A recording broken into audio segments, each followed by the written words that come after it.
You do not just enter a room, you read it. You notice who went quiet when one person walked in.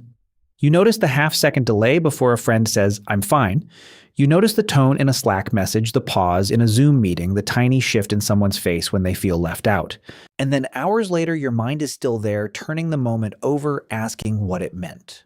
People may call this overthinking, but sometimes deep thinking is not a flaw.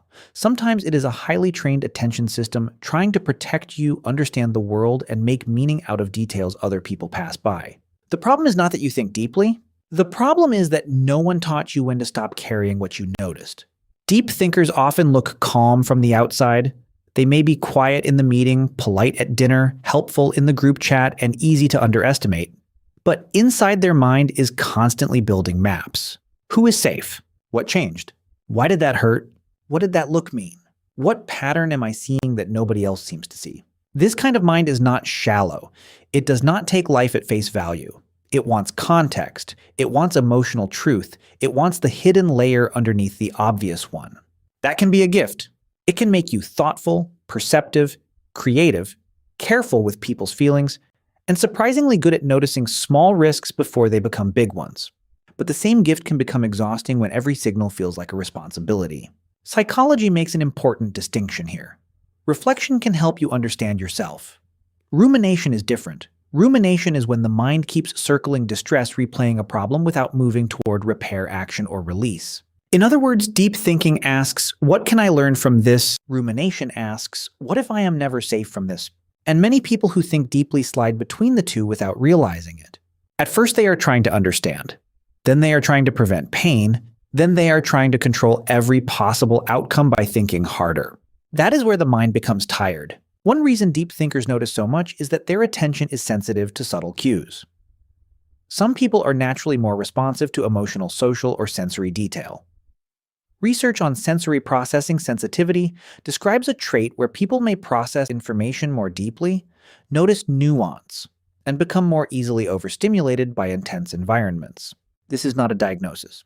It is a way of understanding why one person can leave a loud office kitchen feeling fine, while another person leaves with every sound, facial expression, and awkward pause still echoing in their nervous system. If that is you, you may not be dramatic. You may be taking in more than you have language for. Deep thinking can also be shaped by your past. If you grew up around unpredictable moods, sudden criticism, emotional withdrawal, or adults who said one thing while their body said another, your mind may have learned to scan. Not because you wanted to be anxious, because noticing small changes helped you stay prepared. A child's nervous system does not say, I am developing hypervigilant pattern recognition. It says, if I catch the shift early enough, maybe I can avoid the explosion. Years later, the same skill may show up in a totally different life. You reread a text because the punctuation feels different. You study your manager's tone after a meeting. You replay a friend's silence and wonder if you did something wrong. You walk away from a date and remember every micro-expression instead of remembering whether you felt relaxed. This is the strange pain of deep thinkers. They can understand everyone else's emotional weather while losing track of their own. They can explain why someone pulled away, why a room felt tense, why a conversation went cold. But when someone asks, what do you need? Their mind may go blank, because deep thinking often becomes outward-facing. It tracks other people's comfort, danger, disappointment, and approval. It becomes an emotional radar. And radar is useful, but radar is not rest. The first sign that your deep thinking has crossed into overload is that your thoughts stop producing clarity and start producing pressure.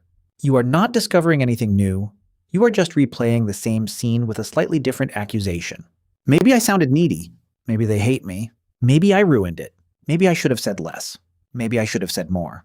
The mind pretends this is problem-solving, but the body knows the difference. Your jaw tightens, your chest gets heavy, your sleep gets lighter. You cannot enjoy the present because your mind is holding a meeting about the past. The second sign is that you start treating uncertainty like danger. A late reply becomes rejection. A quiet coworker becomes proof you did something wrong. A small change in tone becomes an emotional emergency.